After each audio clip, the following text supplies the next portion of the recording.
নমস্কার, জেলা বার্তায় আপনাদের স্বাগত। আপনাদের সঙ্গে আমি সুমন্ত। বিস্তারিত খবরে যাওয়ার আগে প্রথমেই দেখে নেব জেলা বার্তার বিশেষ কিছু অংশ এক নজরে। ইলামবাজারে বিজেপি কর্মী খুনের ঘটনায় তার বাড়িতে গেলেন রাহুল সিনহা। বর্ধমান কাণ্ডে অভিযুক্ত ডেউচার হাকিম সম্পর্কে ভিন্ন সুর তার পরিবারে। সাংস্কৃতিক অনুষ্ঠানের মাধ্যমে বিজয় সম্মেলনে আয়োজিত হল করিথায়। ফুটবল প্রতিযোগিতার চূড়ান্ত খেলা খয়রাসুলের বুথপুরে।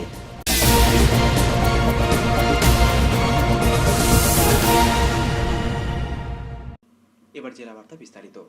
আবার রাজনৈতিক সংঘর্ষে উত্তেজনা ছড়ালো ইলামবাজার এলাকায়। বৃহস্পতিবার ইলামবাজারের ডোমনপুরে খুন হয় বিজেপি কর্মী শেখ এনামুল। শুক্রবার তার বাড়িতে যান দলের রাজ্য সভাপতি রাহুল সিনহা। বৃহস্পতিবার বিকেলে ইলামবাজারের ডোমনপুরে খুন হন বিজেপি কর্মী শেখ এনামুল। বিজেপির দাবি, এলাকায় পায়ের তলায় জমি হারিয়ে তৃণমূল ব্যাপক অশান্তি ছড়াচ্ছে এলাকায়। তারই জেরে বৃহস্পতিবার ব্যাপক লুটপাট চালানো হয় ডোমনপুরে বিজেপি সমর্থকদের বাড়িতে। পুলিশ অবস্থা সামাল দিতে গেলে পুলিশের ওপরও হামলা চালায় তৃণমূলীরা। লুটপাট চালানোর সময় গুলি করে খুন করা হয় বিজেপির বুথ সদস্য শেখ এনামুলকে, যদিও সমস্ত অভিযোগ অস্বীকার করা হয়েছে তৃণমূলের তরফে। শুক্রবার দলীয় কর্মী এনামুলকে শেষ শ্রদ্ধা জানাতে ইলামবাজারে যান বিজেপির রাজ্য সভাপতি রাহুল সিনহা এবং তিনি দাবি করেন, পুলিশকে কাজে লাগিয়ে রাজ্যে সন্ত্রাস চালাচ্ছে শাসক দল, কারণ বিজেপির উত্থানে ভয় পেয়েছে তৃণমূল। মৃত কর্মীর পরিবারকে সব রকম সাহায্যের আশ্বাসও দেন তিনি। সংখ্যালঘু মুসলিম ভাইয়েরা দলে দলে বিজেপিতে যোগদান করছে এবং ইলামবাজার সহ সারা পশ্চিমবাংলাতে গ্রামকে গ্রাম সব তৃণমূল কংগ্রেসের উপর আস্থা হারিয়ে বিজেপিতে যোগদান করছে। আর এতেই আতঙ্কিত হয়ে তৃণমূল কংগ্রেসের লোকেরা এই হামলার রাজনীতি নিয়েছে এবং শেখ রহিমের পরেই আজকে এনামুল হকের ওপর যে হামলা হলো, আমি পরিষ্কারভাবে পুলিশ প্রশাসনের সহযোগিতায় হামলা বলে আমি মনে করি। কারণ পুলিশ প্রশাসনের সাথে তৃণমূল কংগ্রেস সম্পূর্ণ গাঁটছাড়া বেঁধে বেছে বেছে বিজেপি কর্মীদের ওপর হামলা করছে। 18 বছরের বাচ্চা ছেলে, তার ভবিষ্যৎ পুরো নষ্ট করে দেওয়া হলো এই হামলার মাধ্যমে। আমরা এর তীব্র নিন্দা করছি এবং কেন্দ্রীয় পার্টিকে আমি বিষয়টা জানিয়েছি। আজকে আমরা এনামুলের বাড়ি যাব এবং সেখানে তার শোক সন্তপ্ত পরিবারের সাথে কথাবার্তা বলার পরে আমরা ফিরে গিয়ে কেন্দ্রীয় পার্টির সাথে আলোচনা করে আগামী দিন কিভাবে কি পদক্ষেপ নেওয়া যায় সে বিষয়ে আমরা ভাবনা চিন্তা করব এবং কেন্দ্রীয় পার্টিকে অলরেডি আমি সমস্ত বিষয় জানিয়েছি। কেন্দ্রীয় স্বরাষ্ট্র মন্ত্রককে আমরা রিপোর্ট জমা দেব এবং তার পক্ষ থেকে যাতে রাজ্য স্বরাষ্ট্র মন্ত্রকে চাপ সৃষ্টি করা হয় এবং দোষীদের যাতে গ্রেপ্তার করার ব্যবস্থা করা হয় সেটা নিয়ে কথা বলবো এবং অবশ্যই রাজ্য পুলিশ প্রশাসনের সঙ্গে কথা বলবো। মানে না, পুলিশ প্রশাসনের আস্থা তো নেই, আস্থা তো সাধারণ মানুষই উঠে গেছে। অতএব এই সরকার পুলিশ প্রশাসনকে কাজ করতে দিচ্ছে না। অতএব পুলিশ প্রশাসন খুব বেশি যদি কাজ করতো তাহলে তো আজকের এই ঘটনা ঘটতো না। কারণ পুলিশের উপস্থিতিতে শেখ রহিম মারা গেছে, এনামুল হকও যে মারা গেছে, পুলিশ ঠিক সময় মতো যদি যেত, উপযুক্ত ব্যবস্থা গ্রহণ করতে এই ঘটনা ঘটতো না। অতএব পুলিশের যোগসাজশ হচ্ছে, পুলিশ এখানে খুব অ্যাক্টিভ হয়ে যাবে, খুব রকম ভালো কাজ করে ফেলবে এরকম আশা বিশ্বাস আমারও নেই, কোনো গ্রামের মানুষের নেই, পশ্চিমবাংলার কারণে।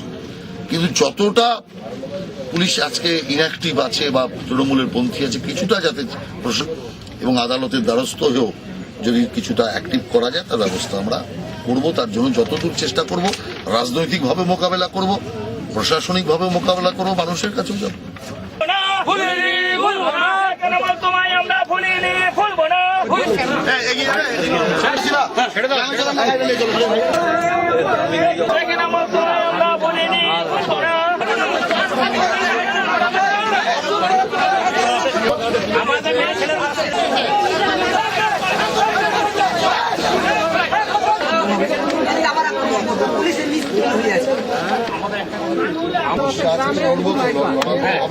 আমাদের চাই যে বড় এসে আমাদের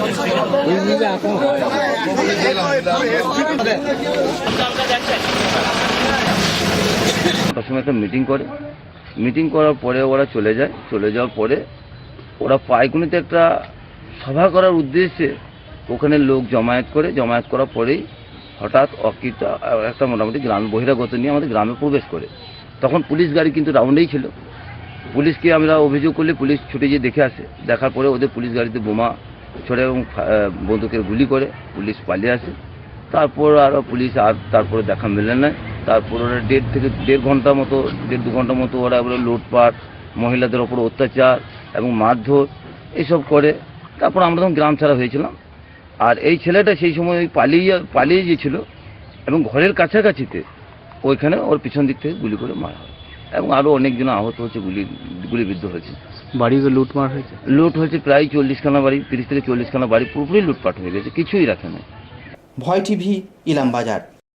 বর্ধমান বিস্ফোরণ কাণ্ডে জখম মোহাম্মদবাজার ডেউচার বাসিন্দা আব্দুল হাকিমের সঙ্গে তার পরিবারের সম্পর্ক ছেদের কথা ঘটনার পরই জানিয়েছিল তার পরিবার। তবে ঘটনার মাস তিনেক আগে হাকিম যে তার স্ত্রী আমিনা বিবিকে নিয়ে ডেউচায় এসেছিল সে কথা বৃহস্পতিবার মানল তার পরিবার। বর্ধমানের খাগড়াগড়ের বিস্ফোরণ কাণ্ড নাড়িয়ে দিয়েছে সমগ্র দেশ তথা রাজ্যকে। যে কাণ্ডে জড়িয়েছে এ জেলার নামও। বিস্ফোরণে গুরুতর জখম আব্দুল হাকিমের বাড়ি মোহাম্মদবাজারের ডেউচা গ্রামে। ঘটনা প্রকাশ্যে আসতেই তার পরিবারের তরফে জানানো হয়েছিল বর্ধমানে পড়াশোনার জন্য বছর কয়েক আগে বাড়ি থেকে পালিয়ে যায় সে। তারপর তার সঙ্গে আর কোনো যোগাযোগ ছিল না পরিবারের। এমনকি তার বিয়ের কথা পরিবার জানলেও তার স্ত্রী কোনোদিন ডেউচা গ্রামে আসেনি বলেই দাবি করেছিলেন তার কাকা।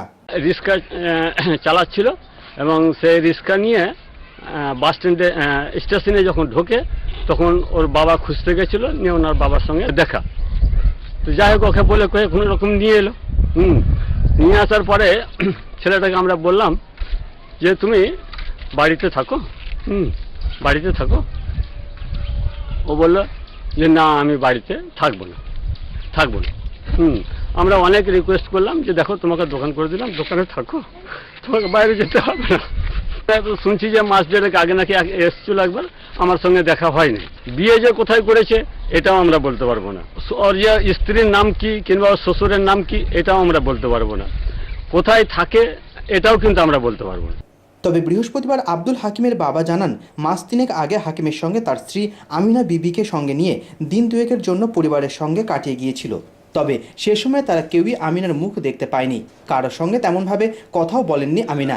দুটো দিনই সে কাটিয়েছে বোরখার আড়ালে। হিম শীতল ব্যবহারে আমিনা বিবি যেমন চিন্তায় ফেলেছে জাঁতরেল গোয়েন্দা কর্তাদের, তেমনি তার রহস্যময়ী বৌমাকে নিয়ে চরম বিব্রত ডেউচা গ্রামের হাকিম হোসেনের পরিবার। কতদিন আগে আপনার ছেলে এসেছিল? এখন 2 মাস আগে করছে বা যুক্ত আছে, আপনি কি জানতেন এই বিষয়ে? না, কোনো জিনিস জানি না। বর্ধমানে বলতে আমরা রিক্সা চালাই আর মনে যে লেখাপড়া করি। ও কাপড় মানে লটকন তো প্রথমত করে দেওয়া হয়েছিল।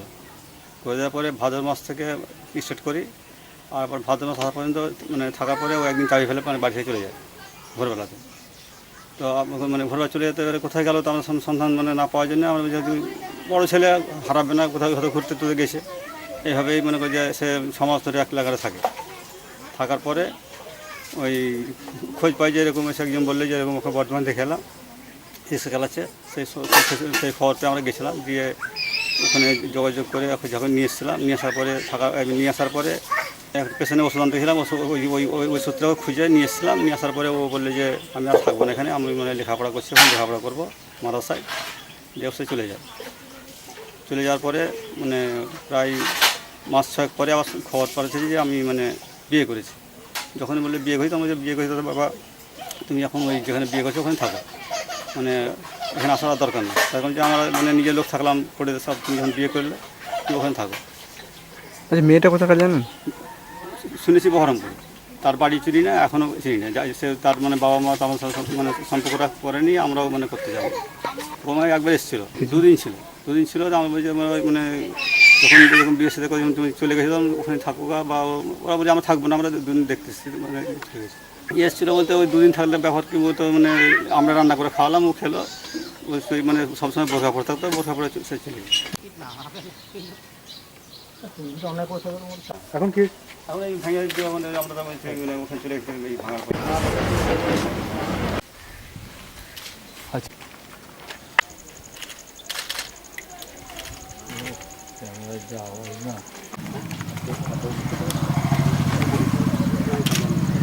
ভয় টিভি, ডেউচা।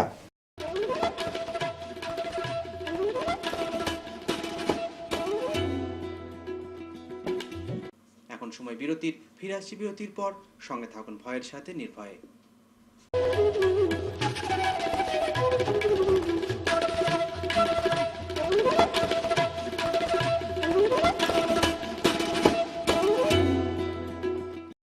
জ্যোতিষী বারবার, শ্রী দেবাচার্য একবার। চেম্বার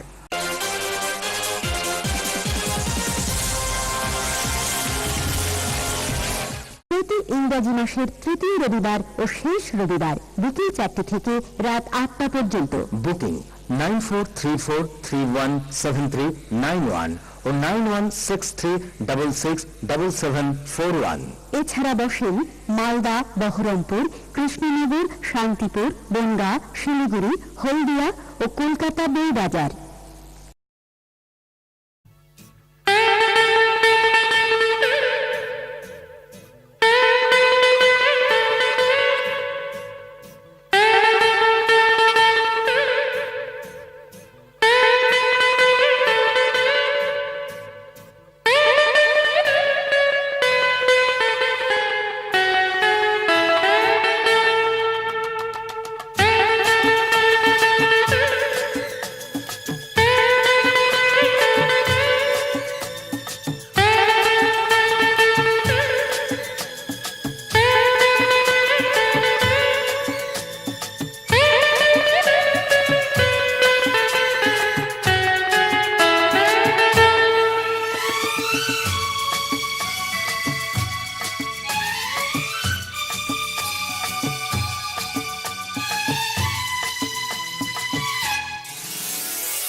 ফিরে এলাম বিরতির পর।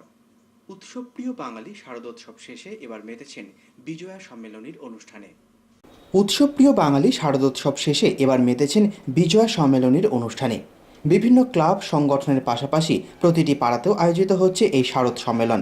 তবে একটু অন্যভাবে করিদ্ধার এক শিক্ষক তার কচি কাঁচা পড়ুয়া, অভিভাবক এবং সংস্কৃতি মনস্ক বেশ কিছু মানুষকে নিয়ে ব্রতী হলেন এই শারদ উৎসব উদযাপনে। গান, কবিতা, আবৃত্তি, নাটক সহ আয়োজিত হলো বিভিন্ন সাংস্কৃতিক অনুষ্ঠান। মনোরম ঘরোয়া পরিবেশের এই বিজয়া সম্মেলনী তাই আক্ষরিক অর্থেই হয়ে উঠল শারদ সম্মেলন। তোমাদের বয়সে আমরা খেতাম হাঁসের মতো, সবগুলো খেতে হবে বলে দিচ্ছি।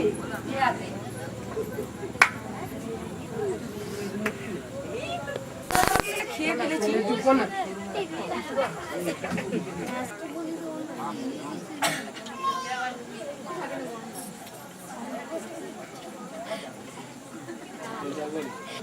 দেশবন্ধু চিত্তরঞ্জন দাস, আবার বলছি দেশবন্ধু চিত্তরঞ্জন দাস। আমার প্রশ্ন, বঙ্গবন্ধুকে দেশবন্ধু চিত্ত কোন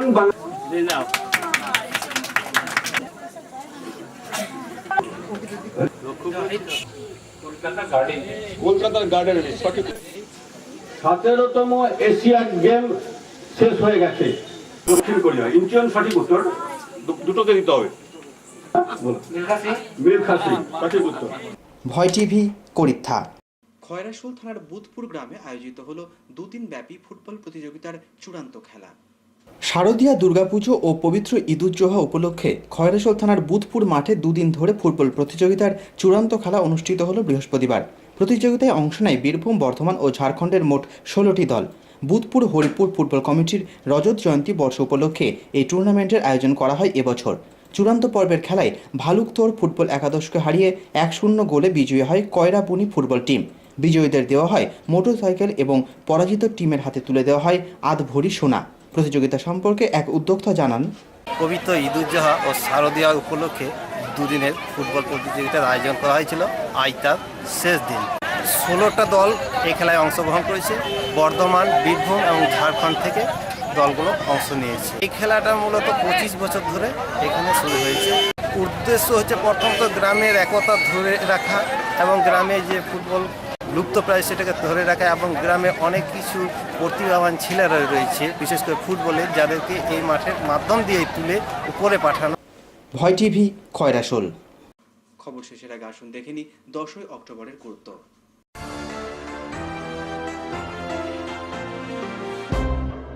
1822 সালের আজকের দিনেই সমাজসেবী মহারাজ বাহাদুর নরেন্দ্র কৃষ্ণ দেবের জন্ম হয়।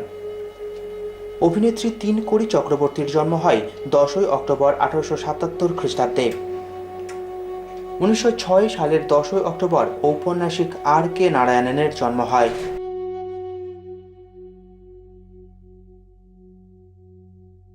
ক্রিকেট খেলোয়াড় সদাশিব রাওজি পাতিলের জন্ম হয় 1933 খ্রিস্টাব্দের 10 অক্টোবর। 1938 সালের আজকের দিনেই ভলিবল খেলোয়াড় নির্মল মিলখা সিংয়ের জন্ম হয়। হকি খেলোয়াড় সুরজিৎ সিংহের জন্ম হয় 1951 খ্রিস্টাব্দের 10 অক্টোবর। 1986 সালের আজকের দিনেই জন্মগ্রহণ করেন হকি খেলোয়াড় ভরত চিকাবা। বিশিষ্ট চিকিৎসক শীতল ঘোষের প্রয়াণ ঘটে 2006 খ্রিস্টাব্দের 10 অক্টোবর। 2009 সালের আজকের দিনেই ক্রিকেট খেলোয়াড় গগনদীপ সিংয়ের প্রয়াণ ঘটে। দেশের প্রবীণতম পুলিশ অফিসার বিশ্বেশ্বর চট্টোপাধ্যায়ের প্রয়াণ ঘটে 2010 খ্রিস্টাব্দের 10 অক্টোবর।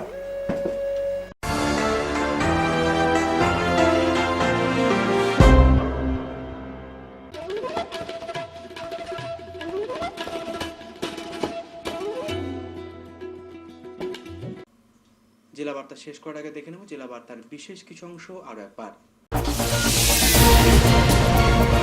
ইলামবাজারে বিজেপি কর্মী খুনের ঘটনায় তার বাড়িতে গেলেন রাহুল সিনহা। বর্ধমান কাণ্ডে অভিযুক্ত ডেউচার হাকিম সম্পর্কে ভিন্ন সুর তার পরিবারে। সাংস্কৃতিক অনুষ্ঠানের মাধ্যমে বিজয় সম্মেলনে আয়োজিত হলো করিথায়। ফুটবল প্রতিযোগিতার চূড়ান্ত খেলা খয়রাসোলের বুথপুরে।